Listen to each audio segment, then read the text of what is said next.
There's something in your house right now that holds more power than you realize. Not because of what it is, but because of what it still carries. A box.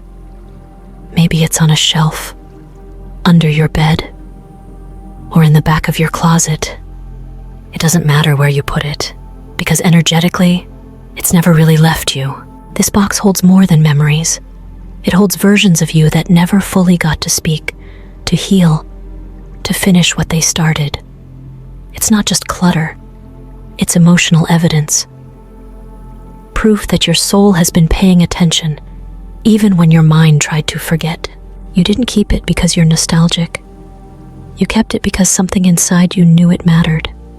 Because a part of you is still inside that box waiting to be seen, remembered, and finally brought home. And today, we're going to open it, not to live in the past, but to take back what was always yours. Let's talk about that box for a moment, the one you keep tucked away in the back of your closet, under your bed, or maybe high up on a shelf where no one else sees it but you. You know exactly which one I mean. The box that you only open once in a while, always with a strange mix of emotions. It's not just filled with stuff, it's filled with pieces of you.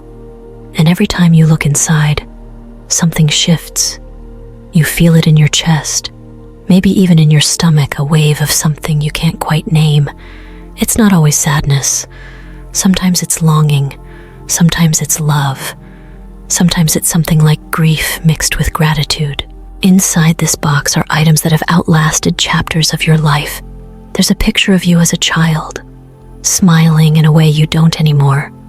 A kind of innocence that you've tried to recapture but haven't quite found. There's that old birthday card from someone who used to mean the world to you but who's no longer around.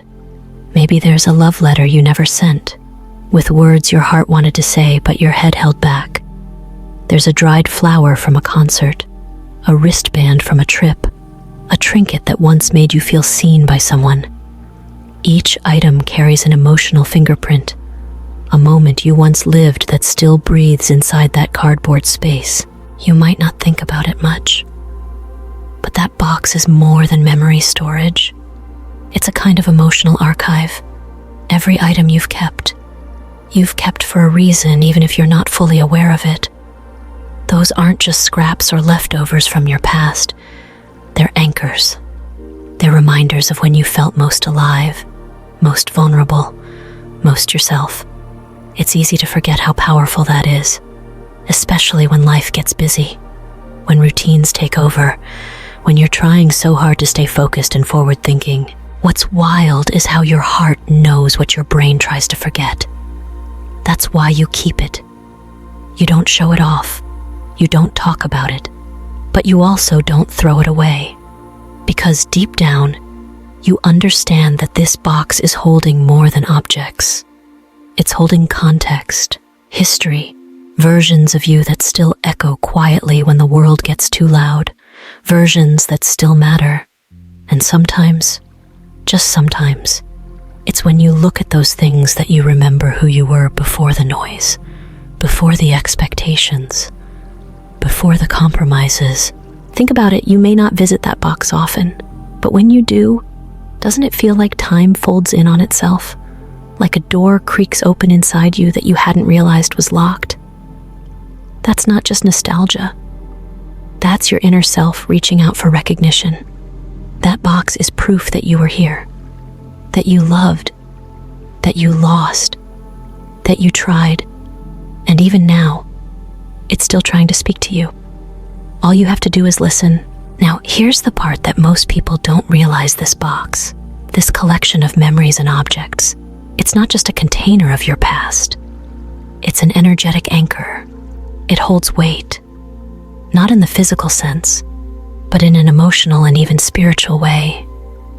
And whether you're aware of it or not, it's influencing how you feel, how you think, and how you make decisions. Let me explain. Every time you keep something from your past, especially something tied to strong emotions, you create a thread. That thread connects your present energy to a version of yourself that existed back then during the moment that object became significant. Maybe it was a moment of love, or heartbreak, or hope, or disappointment. And when you put all those threads in one place and leave them undisturbed for years, they don't disappear. They sit there, quietly tugging on you, like emotional cobwebs that collect energy. You know those days when everything feels off, and you can't put your finger on why, like you're stuck in a mood you didn't choose, repeating thoughts you thought you were done with. That could be the box. Not literally, of course, but energetically. Because when you keep an altar of old energy in your home, you're keeping your past active in your field. It becomes harder to move forward when you've got unresolved fragments whispering in the background, pulling you backward, even if just a little.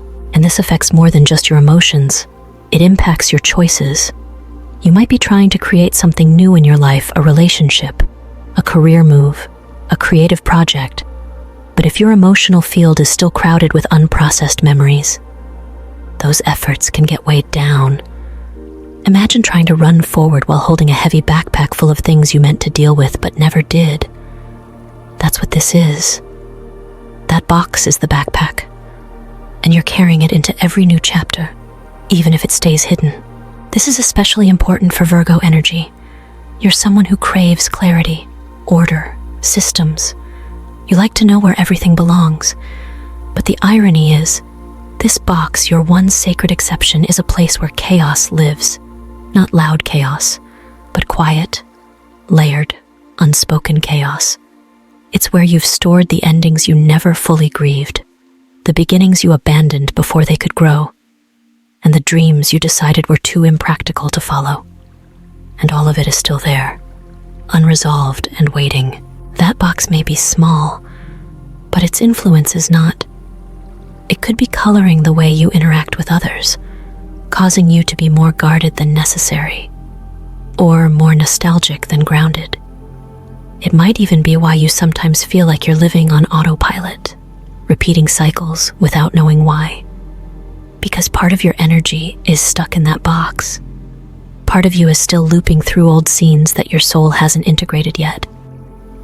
So what can you do? The first step is to acknowledge the role this box has played in your life, not just as a storage space, but as a holding cell for your growth. There's no shame in keeping it. In fact, there's deep wisdom in the fact that you've preserved these pieces. But now it's time to engage with them consciously, because you can't evolve freely if you're still emotionally entangled with fragments of the past that haven't been honored, healed, or released. That's not letting go. That's leveling up. Let's look at what's really inside that box, not just the physical items, but what they actually represent. Every single object in there is more than just a memory. It's a portal, a doorway into a part of you that still lives, even if it's been quiet for a long time. And that's where the power is. You see, each piece is carrying a vibration, an energy signature from a specific version of yourself. And when you touch that object, when you even think about it, you activate that version again. Take an old photo, for example. Maybe it's you as a teenager or a kid, smiling like you hadn't yet learned to doubt yourself. That image isn't just a snapshot. It's a mirror. It shows you a moment when you were more open, more fearless, maybe even more hopeful. And in that moment, you get to ask, what did I lose? What did I trade away to fit into the world I thought I had to belong to? That's not just reflection. That's a potential invitation to bring some of that light back into the present. Or maybe it's a letter you never sent. One you wrote late at night when you were finally honest, raw, and unfiltered. You didn't send it, but you couldn't throw it away either. Because deep down, you knew it was real. That letter holds a voice that still belongs to you, a voice that might be braver than the one you use today. And if you let it, it could remind you of your ability to speak from the heart again. Even a small object, like a bracelet from a trip or a note from a loved one, carries emotional weight. These aren't just souvenirs. They're emotional timestamps. They tell you where you were, what you felt, what you hoped for, and sometimes they reveal what you still want, what you haven't stopped longing for, even if life got in the way. The key here is to stop treating these items as frozen artifacts and start seeing them as alive. They're not dead weight, they're potential. If you approach them with curiosity instead of avoidance, they can spark something powerful inside you.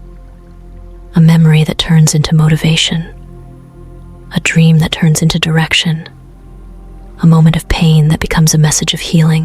One woman told me she kept a dried flower from her wedding bouquet, not because the marriage lasted, but because that flower held the last time she truly believed in love. And when she held it years later, she cried not from grief, but because she realized she still had that love in her, waiting to be expressed in a new way. So go ahead, open the box, look closely, not with sadness, but with a kind of sacred respect, because what you're really looking at isn't just your past, it's your hidden power.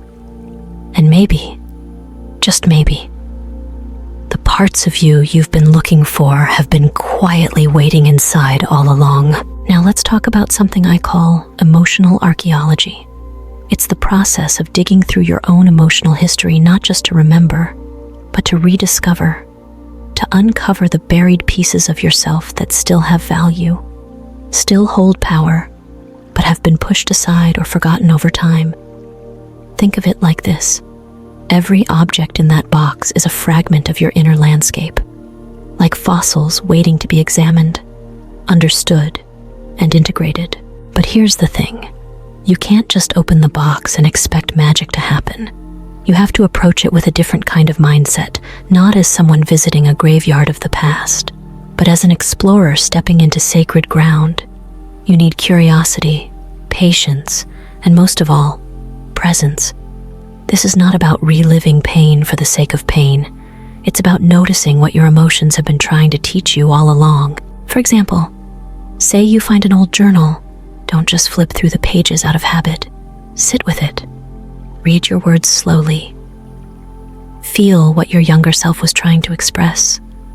Look for themes, for patterns, for unfinished dreams.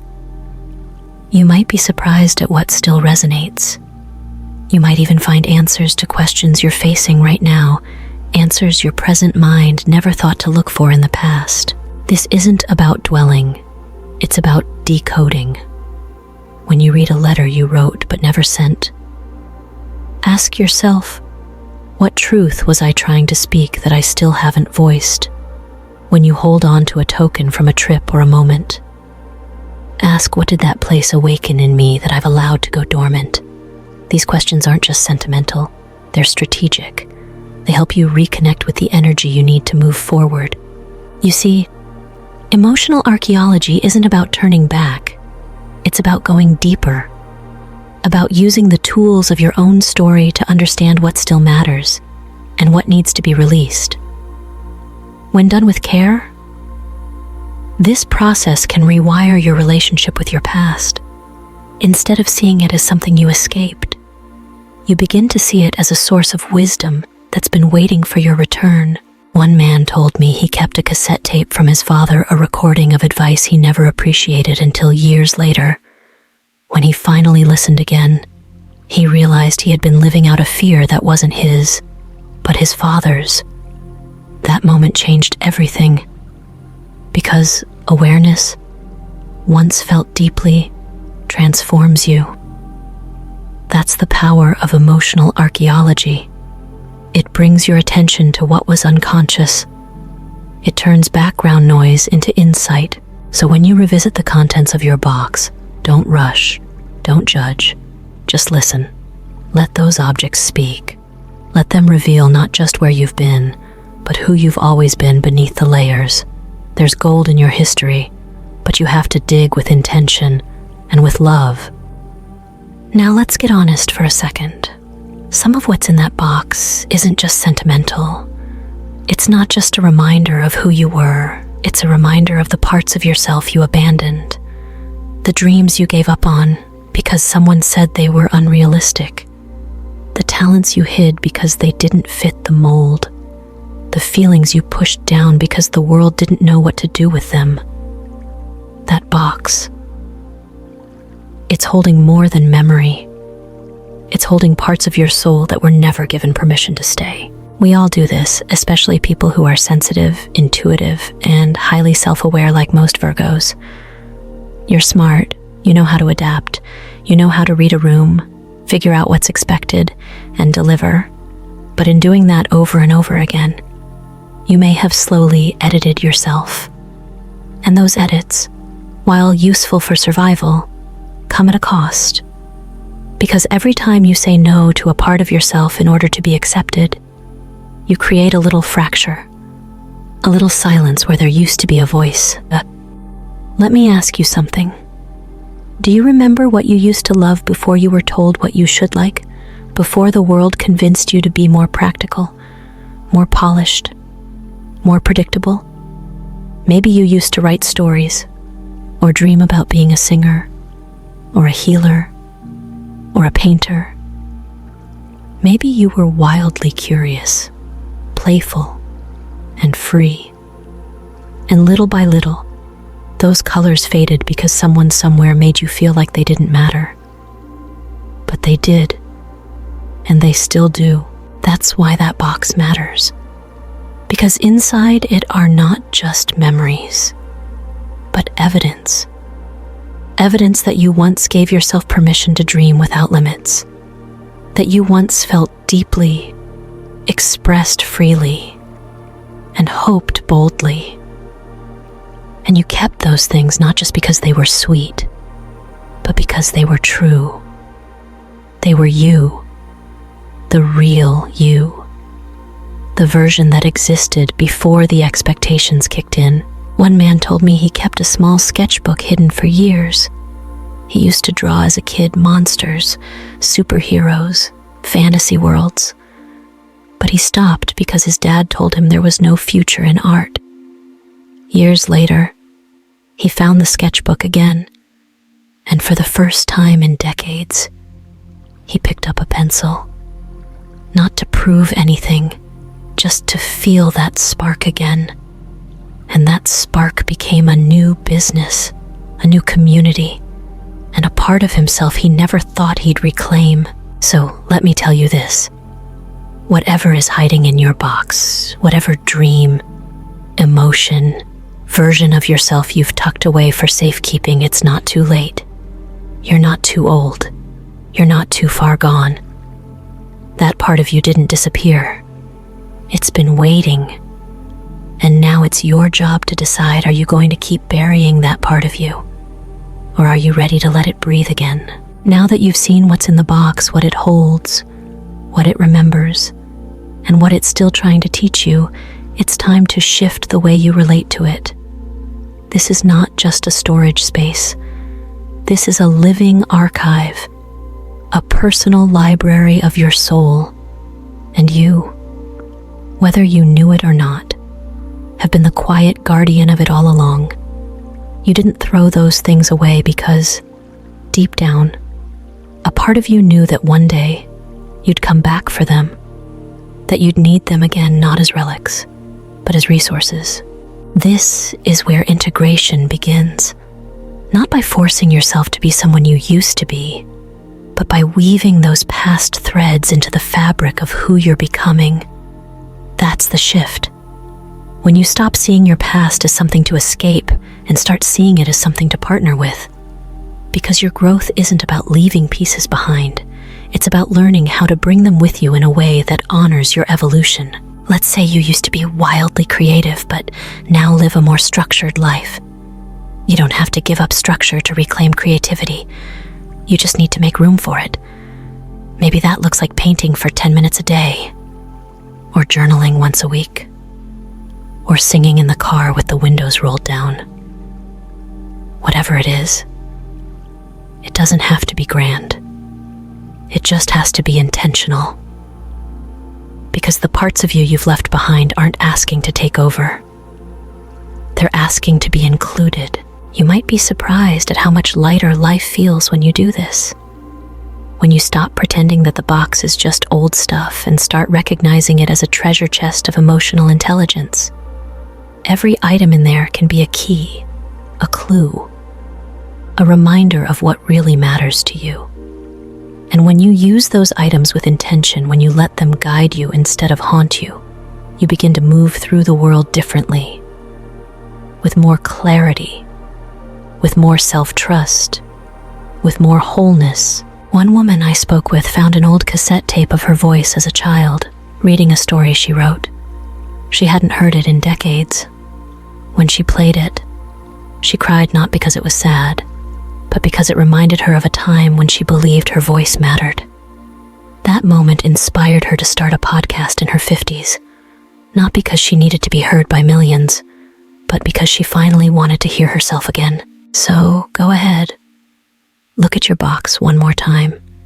But this time, don't just see memories, see maps, see messages, see the missing pieces of your own power ready to be reclaimed, reintegrated, and reborn into the version of you that's been waiting to fully arrive. Here's the moment where it all starts to come together. The silence you've been carrying, the weight you didn't even know was on your chest, it's all connected to that box. And I don't just mean emotionally. I mean energetically, spiritually, and physically. Because the truth is, Virgo, you've been holding your breath, not just for a few minutes, for years, maybe even decades. You've been waiting for the right moment to exhale, and maybe you didn't even know it. See, you didn't keep that box because you're sentimental. You kept it because your soul knew it wasn't done yet, that something inside those objects still needed to be seen, heard, and felt. You didn't save them because you're stuck. You saved them because, deep down, you understood that healing doesn't always happen in a straight line. Sometimes it waits. It waits until you're strong enough, until you're ready, until the noise of the world fades just enough for your own voice to break through again. That voice, it's been whispering beneath all the responsibilities, the to-do lists, the quiet pressure to have it all together. It's still there. And the reason this box matters so much now is because your soul is asking for reunion, not with another person, with yourself, with the version of you who dared to dream big, to feel deeply, to love fully, even when the world told you to stay small. Maybe no one told you this before, but healing is not always about letting go. Sometimes healing is about picking things back up, pieces of yourself that you set down because life demanded it. And now that voice, the one that used to be loud and full of color, it's rising again, not in anger, in invitation. You don't need to go back in time. You just need to remember who you were before the world made you forget. This is what silence does. It holds space. It keeps things sacred. And when it breaks, when you finally let yourself feel what's been locked away, it doesn't explode. It unfolds. Like a letter that was always waiting to be opened. Like a light turning on in a room you forgot you even had inside you. Let me paint a picture. A woman told me once that she had a tiny silver locket she kept from her grandmother. Inside was a photo and a note, something her grandmother wrote before passing. For years, she couldn't open it, not because she didn't care, but because it hurt too much. One day she did, and she cried for hours. But those tears didn't break her. They released her. They cleaned out a part of her that had been holding sorrow in silence. That's what this moment is, a sacred breaking, not destruction, liberation. You've spent so long being strong, being the one who manages everything, who stays calm, keeps going, holds it all together. But even the strongest need softness. Even the most organized soul needs a space where they can fall apart a little. And if that space is a box tucked in your closet, then so be it. because that space is holy. It's real. It's honest. And when you give yourself permission to sit with it, to be with all the versions of you inside, it changes everything. You stop apologizing for your depth. You stop shrinking to fit someone else's comfort. You stop running from the feelings you once labeled as weakness. And instead, you begin to integrate, to rise, to feel whole again. Because here's the truth, that box doesn't hold you back. It holds you. It keeps safe the memories that mattered, the lessons that shaped you, the echoes of your younger self that still deserve a seat at your table. And now, as you open it with intention, with grace, with full presence, you get to choose what comes with you into the next chapter. Not everything needs to. Some things will stay behind. Some things will be honored and gently released. But others, they'll come alive again. That letter you never sent might inspire one you finally will. That picture might remind you of a smile you haven't worn in years. That keepsake might reignite a part of you that thought it was forgotten. So here's the invitation, open it. Not to get lost in the past, but to make peace with it. To let your silence speak. To let your stillness move. To let your truth rise like breath returning after a long pause. And as it rises, let it carry you not backward but forward, into a life where all of you is welcome, because the silence was never empty. It was waiting. By now, you've done something most people never even consider. You've looked inside not just the box, but yourself. And what you found there wasn't just nostalgia. It was truth. It was clarity. And it was a reminder that your story hasn't been paused. It's been patiently waiting for you to pick up the pen again. This isn't about going back. It's about going deeper. You're not trying to become who you used to be. You're learning how to honor who you were, so you can step more fully into who you're becoming. And that shift, that's everything. It turns regret into reverence. It turns sadness into insight. It turns silence into song. You don't have to carry everything forward. Some of those memories will stay where they are respected, appreciated, but no longer active. Others, though, will move with you, and they'll become the foundation for new choices, new relationships, new expressions of the self you've been rediscovering. There's something powerful about knowing that you are the bridge between your past and your future, that you get to choose what comes with you and what gets gently left behind. And maybe for the first time in a long time, you feel whole, not perfect, not fixed, but present, connected, and clear. Because you've stopped running from your past and started learning from it. You've stopped hiding parts of yourself and started welcoming them home. One man told me he kept a broken wristwatch from college. It hadn't worked in over 20 years. But when he looked at it, he remembered who he was at that time: hopeful, reckless, creative.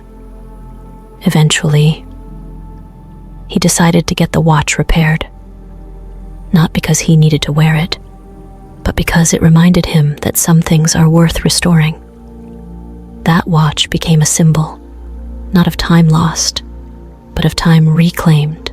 What comes next isn't about proving anything. It's about living fully, about showing up in your life as someone who's not afraid to feel, to remember, to start again. That box might stay in your closet, but it won't stay untouched, because now you understand what it really holds. And now you're ready to carry it not as a burden, but as part of the story you're still writing. If this message touched something inside you, if it stirred a memory, opened a door, or reminded you of a part of yourself you haven't visited in a long time, then that's not an accident. That's alignment. That's timing. That's the signal you've been waiting for. And now, it's your move. I want to invite you into the next step of this journey, because this isn't the end. It's the beginning of a deeper process, one where you start to work with the energy of your own story in a conscious and powerful way. In the next video, I'm going to guide you through a process I call object activation, how to take one item from your box and use it to reignite something you thought you lost. Maybe it's confidence, maybe it's creativity, maybe it's the ability to trust again. But before we get there, I want to hear from you. In the comments, write one word or one phrase that represents what your box means to you. Maybe it's hope, or unfinished, or forgotten treasure. Just one word is enough to start the process. When you name it, you claim it. When you claim it, you begin to shift. And if you want to take it further, if you're ready to explore emotional archaeology with real tools, real guidance, and real connection, make sure you subscribe. Turn on the notifications so you don't miss what's coming next. Because we're building something here.